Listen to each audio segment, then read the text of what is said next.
자, 제주 항공 여객기 참사 사건과 에어부산 화재 사고까지, 또 미국 워싱턴 DC에서 벌어진 항공기 충돌 사고까지, 이 항공기 사고가 잇따르면서 비행에 대한 공포도 늘고 있습니다. 비행공포증 혹은 현기증 이렇게 표현하는데, 영어로는 에어로포비아 혹은 에비오포비아, 즉 fear of flight, 비행공포라는 심리현상이 확산되고 있는 건데요. 이 심리적 장애는 생각보다 훨씬 널리 퍼져 있고 또 공인된 장애이기도 합니다. 항공 관련 사고가 늘면 즉각적으로 비행기 탑승객에 영향을 미치는 것이기도 한데요. 이 확산되고 있는 비행공포증이 여객이나 관광수에 영향을 미칠 정도인지 이건 몇 달 후 관련 통계를 좀 지켜봐야 되겠습니다만은 이미 심리적 고통을 호소하는 분들이 주변에 꽤 많습니다. 비행공포증 증상으로는 불안감, 또 떨림, 과호흡, 땀 이런 것들이 여러 가지가 있습니다. 하지만 옆 좌석 승객이 비행공포증에 시달리고 있는지는 쉽게 확인해 볼 수 있는데 한 가지만 살펴보면 됩니다. 이륙도 하기 전부터 좌석 끄트머리를 잡고 긴장하고 있다면 틀림없이 비행공포증입니다. 일반적으로 비행공포증의 원인은 유전적 요인과 후천적 학습 모두를 꼽는데요. 후천적 요인으로도 개인적인 경험이나 트라우마뿐만 아니라 미디어 보도 같은 간접 경험도 영향을 꽤 크게 미칩니다. 이 때문에 아예 비행기를 타지 못해서 장거리 여행이나 관광을 하지 못하시는 분들도 있죠. 일이나 삶의 질 때문에 비행공포증을 극복해야만 하는 사람들 나름대로의 대처법을 찾아야 됩니다. 물론 대부분은 심리적인 거겠습니다만. 비행공포가 심리에 미치는 영향과 관련해서 두 가지 짚어볼 대목이 있습니다. 이게 최근 유행하는 행동경제학에서 꽤 연구가 많이 된 주제입니다.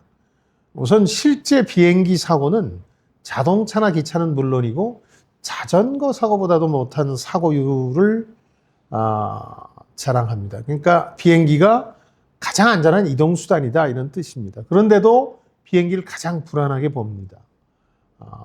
객관적 확률과 또 주관적 심리적인 확률이 괴리를 보이는 건데 왜 그럴까?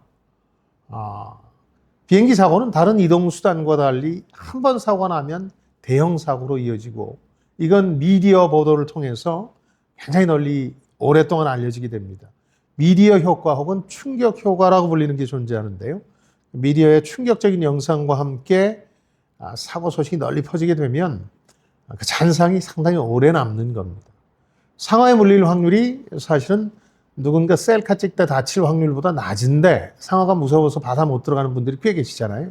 이것과 비슷한 상황이라고 보시면 되겠습니다. 두 번째는 항공기 사고의 특성과 관련된 건데요. 사람들은 자신이 통제 못하는 상황보다는 통제할 수 있는 상황에서 당하는 사고를 훨씬 덜 두려워합니다. 그러니까 통제 불가능한 상황에 대한 두려움, 공포가 더 큰 법입니다. 일단 비행기 같은 경우는 이륙이 이루어지고 착륙 전이라면 이 통제 불가능하다는 점이 분명하지 않습니까? 이 점이 바로 탑승객들을 공포에 휩싸이게 하는 요인입니다. 일단 항공 뉴스 관련해서 비행공포증이 심해지면서 나름대로의 심리적 대처법도 좀 알려드리겠습니다. 저는 일종의 비행공포증을 어려서부터 앓고 있었는데 고향이 제주도다 보니까 고등학교 졸업한 이후로 계속 비행을 해야만 하는 짓궂은 운명과 마주했습니다. 그러다 보니까 나름의 심리 조작을 하게 됐는데 이걸 통해서 나름대로는 좀 극복을 했습니다. 팁 하나, 아까 말씀드린 객관적 확률을 좀 자주 상기시키는 겁니다.